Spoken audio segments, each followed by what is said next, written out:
very, very long time ago, longer ago than most of you have been in this world. And I grew up there until the age of about 12 years old when my mom and I moved to Chicago, where I finished the growing process. In my late 20s, after having gone through many changes, I decided that I wanted to be a part of the solution to some of our country's problems, rather than being a part of the problem. So I went to seminary, and the idea I might get a hold of some ideas and some resources that would help me make this country and maybe this world a better place. And I was in seminary for a couple of years, and I became disillusioned there for a number of reasons. So I dropped out of the seminary, and I didn't quite know what to do with myself. I had worked in corporate America and was doing pretty good for a little black boy from Mississippi, even though he was in Chicago. And I decided that I wanted to see my country. I thought I might be able to do some service for my fellow man and for God, right? And so I took to the road. But something had happened being out on the road, living in nature, being befriended by people, oftentimes white people. I had grown spiritually, I like to think. And so a lot of my fear that regarding being black in America had dissipated. So I wasn't on my guard to the extent that I would have been. And I was in Florida in 1974, roaming the country when this crime occurred. A young man was killed, a young woman was allegedly raped. There have been studies that show in Florida that if you kill a white person in Florida, you're 11 times more likely to get the death penalty. And of course I wasn't aware of that at the time, and I wasn't intending to kill anybody. So those things didn't impact me at all. But I was stopped while coming out of Florida in 1974 and questioned as to where I was going and so forth and so on. And I had my Illinois driver's license on me, my student ID from the University of Chicago. And the policeman who stopped me didn't tell me why he stopped me, but he stopped me because of this crime that had occurred on the west coast of Florida in a place called Fort Myers. And what I didn't know was that the young woman had given a description of the perpetrator as being an African-American male, about 5 feet 4 inches tall, very dark complexion, and a huge afro. I never had a huge afro. I had afro, but it was just a little bitty one. You know, my hair grows like when it used to grow.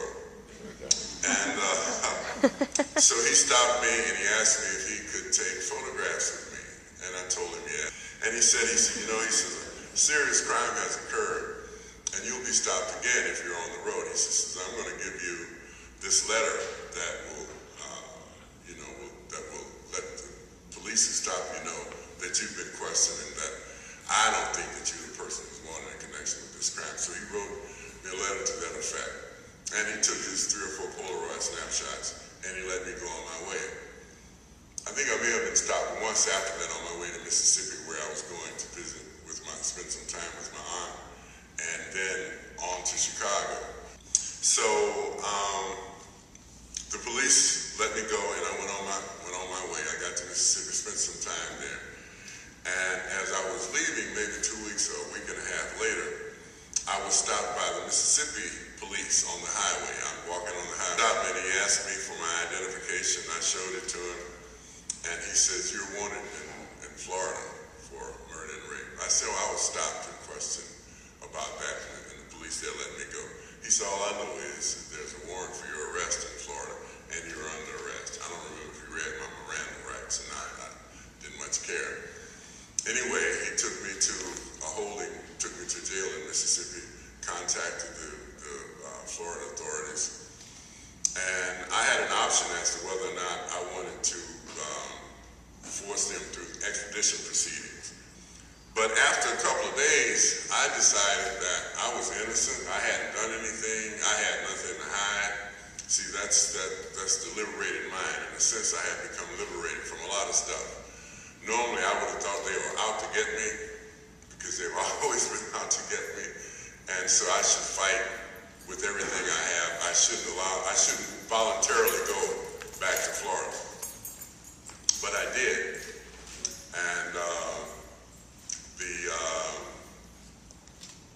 true bill, the grand jury came up with a true bill immediately. The true bill means, again, that the grand jury thinks that you're probably guilty of the crime that you've been charged with. The grand jury comes before the regular jury, right? What I didn't know was that the policeman had taken these photographs, that these photographs that he took of me, he had sent to this little town. And they had taken these photographs and shown them to the girl who survived the rape, the alleged rape and the murder of her friend. And she had changed her mind about what the person looked like. So now instead of a black man who's 5 feet 4 inches tall and very dark skinned with a pockmarked face and a huge afro, he was 6 feet 3 and not so dark skinned and with hardly an afro at all. And so they charged me with the crime. And I still couldn't believe it until slowly reality seeped in, and I realized, I said, no, they really mean to give you this, and they mean to do you. That's our term for killing somebody, right? They mean to do you. Fortunately, I come from a community of organizers, which is to say, some of the people I grew up with and grew into adulthood with became organized in the streets of Chicago when I was a young man. And my girlfriend was one of them. And she organized the Delbert Tibbs Defense Committee, right? And began to let the people know some of the things that I just said to you. And to make people aware of my case. And so we were able to raise money. As John has just told you, it's a thing that we don't like to admit, but justice costs money in America, like everything else. And if you don't have any money and you're charged with a serious crime, then you have a serious problem. Anyway, I go to trial after 9 months, and I'm found guilty. It's an all-white jury. People say, well, why does that matter? I said, well, it shouldn't matter, and in ideal circumstances, it wouldn't. But if a black man is charged with a crime of rape in the South of a white woman, he has a very, very serious problem. In fact, it's beyond a serious problem. See, it's pretty much a death sentence. And not only was I charged with the raping of a white woman, I was charged with the murder of a white man. So, in the everyday parlance, my goose was pretty much cooked, right? But because there is a God, I'm absolutely convinced of that. And there are people who are in the service of that God who do stuff. And again, Kim Cook was interviewing me 3 or 4 years ago in Chicago, and she asked me why did I think I went to death row? Quickly, the thought came to me, God sent me to death row. Now, of course, I wonder why he would want to do a thing like that. But I think he sent me to be a witness. I'm serious about that, so I can come and tell you all about it. Because I think it's a cancer on the nation's soul. I really do. It solves absolutely no problems. And we kill people. We're murderers. All of those of us who do not stand against the death penalty are murderers. When they murder somebody, they murder them in the name of the people of North Carolina, South Carolina, Alabama, Georgia, what have you. That's the way that works. So we're complicit in that. If we're not against it, then if we're not a part of the solution, then we're part of that problem. And that's why I go around and do what I do. I mean, I really do believe that this became my ministry. God didn't intend for me to stand in that kind of a pulpit, because I'm not that kind of guy.